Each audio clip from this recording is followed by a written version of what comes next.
for 22 years now, I've worked for National Geographic as a contributing photographer, and they've sent me to every continent all over the world. The number one question I get, believe it or not, when I go out and speak, people say, have you ever come close to getting killed on assignment?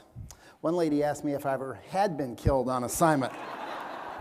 Not quite yet, but I've been in airplanes that have gone into high-speed stalls where the pilot started screaming and wet himself. That's bad in a pilot. I've had muskox charge me and had polar bears trying to figure out how to get into the rusty Chevy van I was driving that wouldn't start for about an hour. That's not good too. But most of the time, you know what? It's just bugs that bite you. Most of the time, it's just bugs. You're looking at the feet of a photographer who was very desperate to make a picture on the North Slope after 3 days of getting skunked. That's what you'll do to make a great frame for National Geographic. Why? Because we're all freelance, and we're afraid we're going to fail and starve and die in that order. So, anything it takes, anything it takes. The other question I get all the time is, how do you get a job with National Geographic? That's got to be a lot of fun, isn't it? Well, for me, I started out, I went to the University of Nebraska, where the N stands for knowledge, that's right. And I took pictures of the things that I thought were interesting or different, you know, like a cowboy roping a cat or a bad dog. You know, bad dogs are really good for pictures. Some dogs are a little worse than others, I guess. But I just took the kind of pictures I thought were fun or interesting or different, and I've been doing it ever since. I did a story for the Geographic on America's State Fairs not long ago. Garrison Keillor was the writer, and I just looked for the weird stuff, like the Midway Barker at the Texas State Fair. He's 6'4" and standing upright. That's a mirror illusion, you can't tell. The very creepy mother-daughter look-alike contest at Iowa was always nice. Very good. Iowa also has a very good hypnotist act, if you want to see that. Drove all the way to Indiana for their cockroach tractor pull. Always fun. Out of all of them, though, this was my favorite thing to photograph. This is the slingshot ride at Minnesota, and I put a remote-fired camera inside this cage. It shoots people up about 200 feet. They pull 3 or 4 Gs. What I loved about it most, though, is the ride operator put a live microphone inside that cage, and he broadcasts on the midway all the filth and obscenities people scream. The more scared they are, the longer the line, of course. Well, you know, as I go along, I have to tell you about the love and support of my family. My wife, Kathy, of many years, has been there for me all the way along. That's how I'm able to do what I do. My grandmother, who's 90 in the nursing home, she's always very, very helpful. We sneak Jack into her once in a while. And I have 3 beautiful kids that are very supportive. Oldest son, Cole, ruining a perfectly good evening as a toddler. Middle daughter, Ellen, very upset. She taught me, though, that the camera can be a very good disciplinary tool, actually. When you break it out, she'd shape right up. So it's a wonderful thing if you want to try to discipline kids. It worked on the first 2, but it never did work well on my 3rd child, Spencer. He's more of a bad seed, I guess. He's kind of a professional fit thrower. He throws fits at home. He throws fits in restaurants routinely. It could be Easter Sunday. It doesn't really matter. So, of course, it's all the same pattern setting up here, you know. So, of course, we carry this over into our Christmas card. Every year we do a Christmas card that involves some sort of humor. This was an early one. It's been 3 weeks. Santa's got to go. One year we formed a cult for our Christmas card.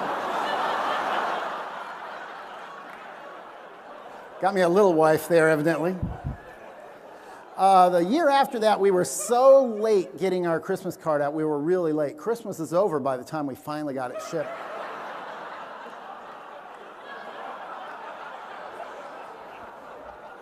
You never really want to give a Browning 12-gauge shotgun to a fit thrower. And they get worse, by the way. There's 2 more and they get worse. We all struggle with how to do this card. We struggle with, and I thought, well, I woke up one morning with this line in my head. I thought, I can illustrate this. We just can't quit you, old Saint Nicotine.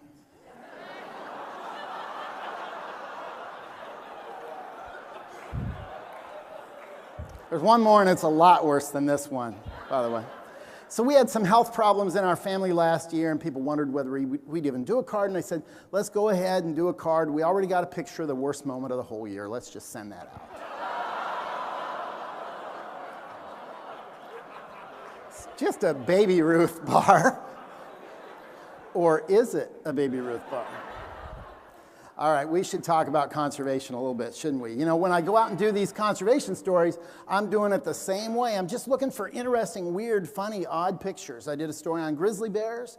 I had, 8 weeks over the course of a calendar year. It's big and epic, and I noticed it was going to be a very long assignment. These are my boots up the tree on day 2 of the assignment. You notice the tops of my boots are wet. Don't ask why. These are trained bears for the movie industry. This bear is just keeping his mouth open, waiting for a donut hole to be tossed in.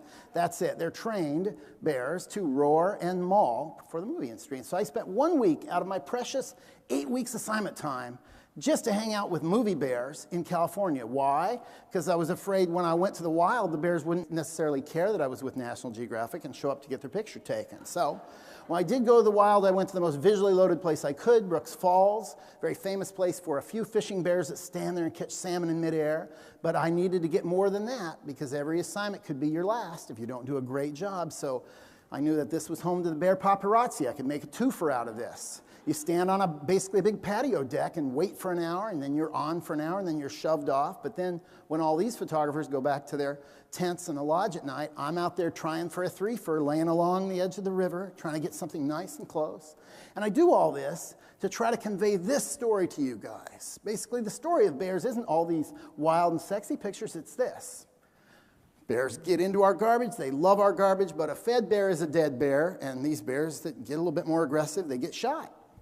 Turned into bearskin rugs at the State of Alaska surplus sale. That's it. That's the story of bears. Is they love us. They can tolerate us. We can't tolerate them. Pretty open and shut case. We need to give them more space. Okay, that makes sense. We get it. They're big and charismatic. And what about this? What about wolves? Wolves are a little bit more enigmatic, aren't they? What do you think about wolves? They're complicated. They really are. And we are a society that is so used to being cued every second of the day what to think. You ever watch reality TV? They cue you with music. Every scene, you know whether it's a bad guy coming into the room or a good guy, whether something sad's going to happen or something hilarious is going to happen. They set you up with music. They cue you. They tell you how to think. What do you think about wolves? Are they this? Are they this? Well, wolves just are. They just are. That's it. That's got to be enough. If we're to be thoughtful, if we are to survive as a species, we got to think. My job is to help people think about things. I don't want to tell you what to think, but I do want you to think. Do a story on koalas, lure you in, show you the weird pictures, show you the endearing pictures, get you to think about koalas. Think about, well, why did these human mothers have babies on them? Well, because of that. Where's the koala going to go in northern Australia? The golf course? Live on the fairway? Not so much. They've got 2 or 3 years worth of koalas left in parts of northern Australia now. That's a problem. Koalas can't handle cars. They can't handle dogs for sure. Dogs take a terrible toll.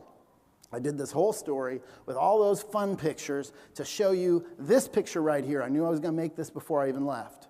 The government would not declare the koala imperiled. They would not. They just hadn't for years, even though this is 1 week's worth of dead koalas, all killed by dogs at one health clinic I worked at. The nurses there helped me get this picture because they were outraged at the slaughter going on. This picture runs around the world when Geographic publishes it.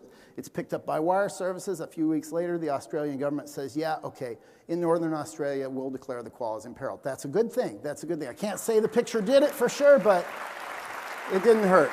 It didn't hurt. So I do these pictures, and I do stories on all sorts of subjects to get people just to think, to engage people. Story on migrations. Mountain goats, believe it or not, migrate vertically to get salt off of rocks.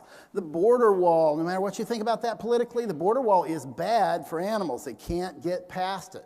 This bobcat took its own picture using a camera trap. Camera traps are something that we use all the time now. This is getting ready to photograph pronghorn antelope. They'd rather crawl under fences than hop over. It's got a little infrared pulse that goes out. Anything breaks that beam, any movement sets it off. So we set that up in Alberta, and we ran it for months, and this is all we got. About 11,000 pictures of tumbleweeds. Beautiful tumbleweeds. Beautiful, beautiful. That's not what we wanted, obviously. So we ran it a few months more. Geographic has the resources. We can do it, and we get this picture. And then in the caption, this picture can go to work now. It can go to work, and it can say, look, raise that bottom strand to 18 inches from 12 inches and make it a smooth wire, not barbed, and the pronghorn will get along just fine. There's a common sense solution there. That's great. Common sense solutions. What about wind? Everybody loves wind, right? Very clean, doesn't throw carbon into the air. That's true. But some of these turbine fields we're putting up, this is in North Texas, there are 1,000 turbines each. 1,000 turbines each. Why should you care? Well, gee whiz, you eat fruits and vegetables. They kill a lot of bats that pollinate crops. Bats also eat insects, so do birds. At one turbine field that I went to in Pennsylvania, one turbine's take in one migratory season was 32 bats and 5 birds a year. That's a lot of bats, and that's a lot of birds. And we need to run wind farms at the right times of the day, when the wind isn't mild, when the insects are aloft. That's when the birds and bats go to feed. Under 10 miles an hour, feather out the blades. Don't run them. Over 10 miles an hour, real windy, it's a good time to generate power, and the birds and bats aren't aloft as much in non-migratory times. And site those fields right. See, this is complicated. Complicated subject matter. And I guarantee you, nobody is paying attention. Nobody is. Nope. That's where I come in. Of course, you wouldn't want a National Geographic guy to get up here without talking about Africa, right? Africa. Every story I do, I try to weave in a message. It's not just about the elephants, it's about the dung beetles. I'm looking for unusual. I'm looking for the weird. The weirder it is, the better. Whatever I can. I don't even know what this is about, really, but threw it in there. Whatever it is I can to hook people in and get them to pay attention. We run camera traps on water holes and on Cape Buffalo with leopards coming down off of them, and hyena dens at night using infrared, and we go to windy impenetrable rainforest and we look at the mountain gorillas, and it's wonderful. Gorillas are great, and your ecotourism dollars help keep those guys alive. They're worth so much money alive, they're doing okay. $500, $600, $700 per person to go watch these guys for an hour. That's money well spent if you ever get a chance. But again, I'm always a little sneaky, aren't I? I'm trying to get this message into the magazine, which we do eventually. This is the story I want to tell. I shoot all those other pictures to get this in. The edge of Queen Elizabeth National Park, farmland on the left, that's the park on the right. The cattlemen don't have any choice. They are so crowded in Uganda with nearly a 5% growth rate in human population a year. Here we go. These guys push cattle into the park. The cattle are killed by lions. The cattlemen pour poison all over what's left of the carcass. The lions come back in to feed the next night, and they're all killed. Without your ecotourism dollars, they're going to lose the lion in Uganda in 10 years. Hyenas and other scavengers in about 5. That's it. You know, I was hoping, when I got assigned to cover the oil spill, that we would finally wise up and pay attention to the environment. I was really hoping. I didn't want to go down there. National Geographic sent me. I was down there for 3 weeks or so, and it's rough, and it smells bad, and it kills a lot of stuff. And we saw that pipe spewing that junk on the bottom of the Gulf of Mexico live on CNN for weeks. Remember that pipe camera?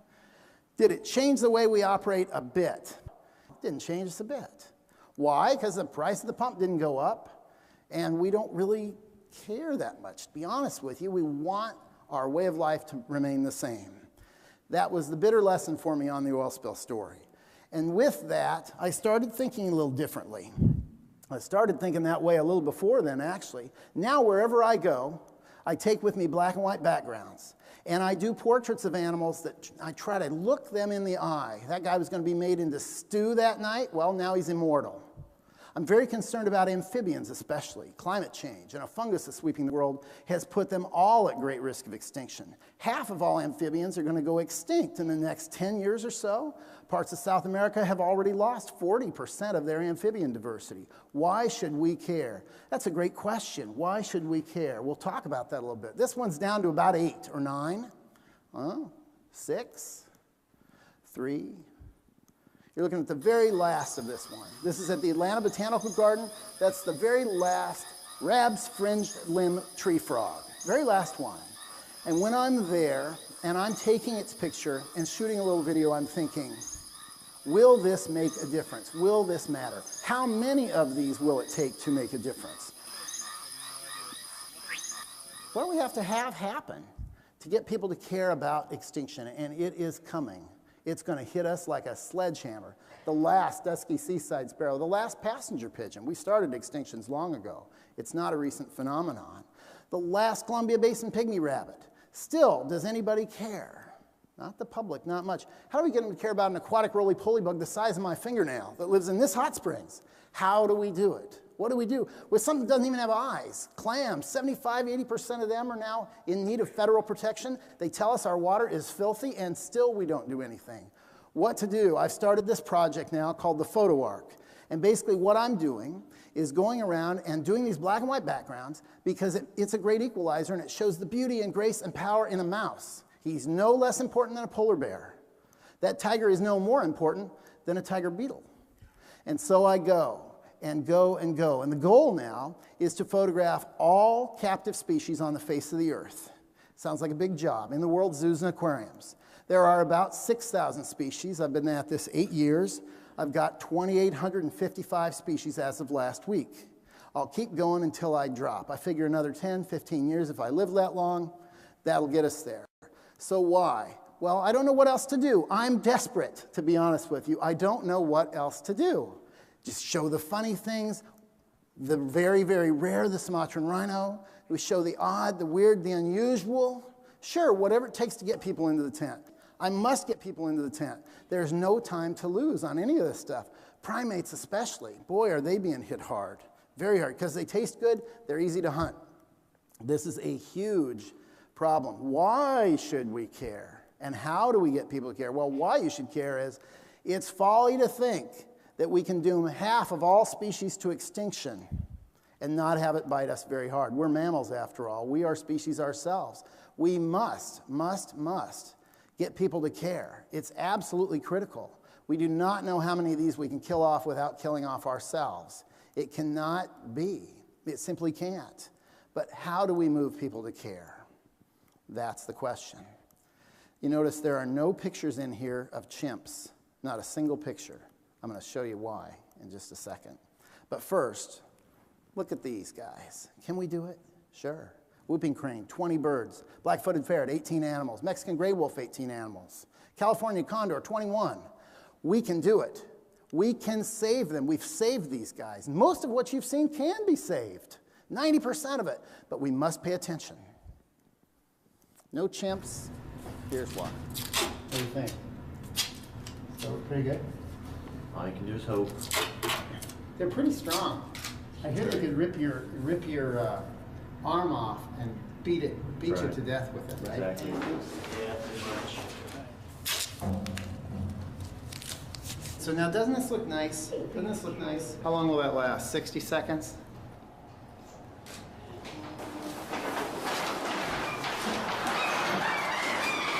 Not nice, not nice. Thank you.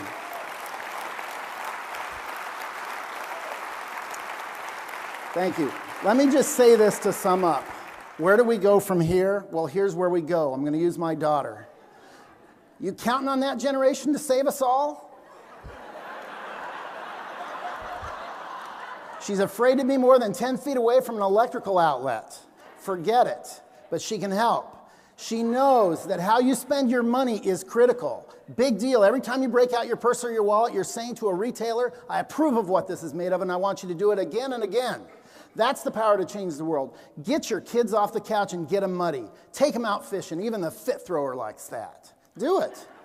Education, we must mandate environmental education in schools, and we have to make it socially mandatory that kids care about the environment, and we have to make it fun.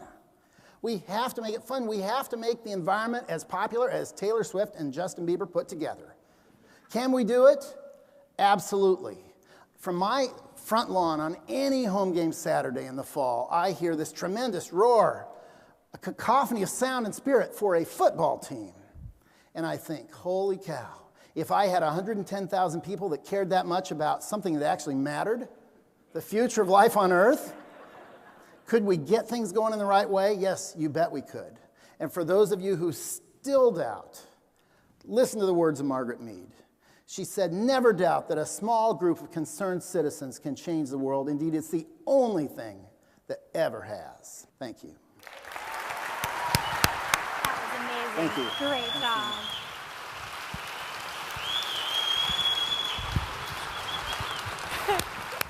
Thank you.